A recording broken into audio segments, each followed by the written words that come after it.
Is it coming home? Could England actually win Euro 2021? That is exactly what we'll be talking about in today's video. But of course, hey everyone, my name is Finn, and yesterday England played their first game of Euro 2021, a 1-0 win versus Croatia. That is why in today's video, I'm going to be talking about the goods, the bads, and the uglies of this England international team. And I'm going to be talking about whether England actually stand a chance of winning their first ever Euro Championship. Now, of course, there's a lot of hype and expectation around this England international team, but I feel like that's always going to exist as long as England play 11 players on the pitch and one of them is Harry Kane.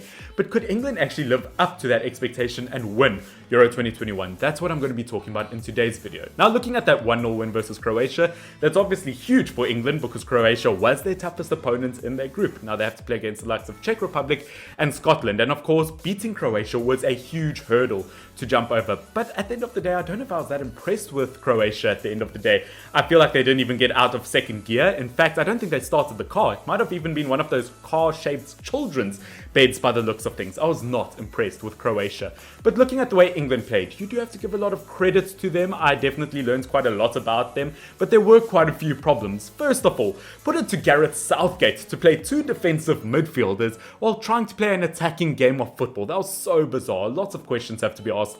Like, why did Gareth Southgate have to play two right backs at the same time? I mean, I don't get what Gareth Southgate's fetish with right backs are. I don't get why you had to play Trippier as a left back. I felt like he had an okay game. But if you've got the likes of Chilwell, a Champions League winner, and Luke Shaw, who got second place in the Premier League with United, those are two fantastic left backs. I don't understand why neither of those players started, especially versus your toughest opponent. But you know what? Defensively, I do feel like England looked pretty solid versus Croatia. Obviously, Harry Maguire wasn't available. But when Mings played, I thought he really stepped up to the table. I thought that Mings was brilliant for England. Now, obviously, the goalkeeper was Jordan Pickford. Going into the game, I had a few questions to ask. I thought, would Dean Henderson be a better goalkeeping option? But you know what? I was proven wrong. I was shown why Pickford is England's number one. I feel like his judgment and his on-the-spot thinking was brilliant versus Croatia and definitely saved England on a few occasions. In terms of the right back being Kyle Walker, as I said, so many right-back options for England. They can really do anything. But I wasn't impressed with Kyle Walker. That was one of his sloppiest games I've seen in a very, very long time.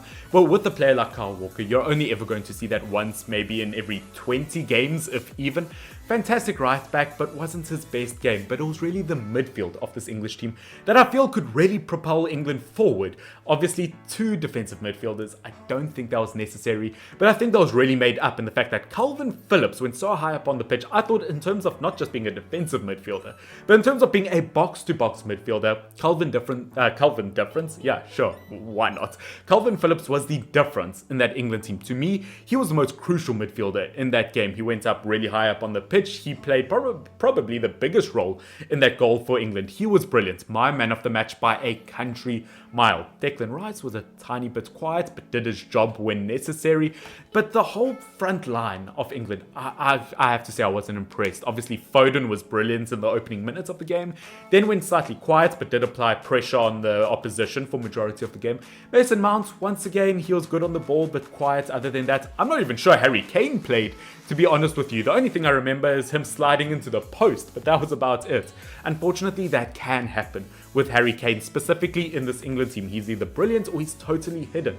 He's not the same Harry Kane you see in the Premier League, the top goal and assist maker this season. Harry Kane is a brilliant player, but unfortunately, he doesn't have anyone in this English team that he has that telepathic kind of connection with that he does Heung-min Son. Now, unfortunately, it's the England national team. He doesn't have anyone that he's got that connection with. It is supposed to be more of a team. Obviously, this England team can't play like Tottenham Hotspurs. They can't afford to get knocked out of like the quarterfinals of Euro 2021. But saying that, Harry Kane, as I said, on his day is a good player, but I wasn't impressed. Raheem Sterling was obviously a big call to play in this tournament, obviously starting the game, but ended up paying off. Obviously scored the winning goal, but other than that, might be controversial, I wasn't that impressed with Raheem Sterling. He is one of those players who just doesn't pass at the right time, can be slightly selfish. I think he's a brilliantly gifted footballer and on his day is brilliant, but can be a bit wasteful from time to time. I thought there were 2 or 3 clear chances where he could have shot and scored, but missed them by a country mile, but luckily did get the winning goal, so I'm not going to give him too much crap about that. At the end of the day, guys, this England international team actually looks very, very strong. As I said, to beat Croatia was huge. I just don't think Gareth Southgate is experimental enough, and don't tell me playing a right back as left back is experimental. He just plays too defensive, too negative in my opinion. I would have liked to see Calvert-Lewin come on a lot earlier in the game and play maybe a strike partnership with Harry Kane, be a bit more deadly up front. As I said, I think the whole attack system didn't quite work for some reason. It didn't quite gel together. I think maybe Jack Grealish should have started. Now, unfortunately for Raheem Sterling, it means Jack Grealish would have played ahead of them. But Jack Grealish has been brilliant. I'm pretty sure every time he's played for England that I've watched, he's been man of the match for them.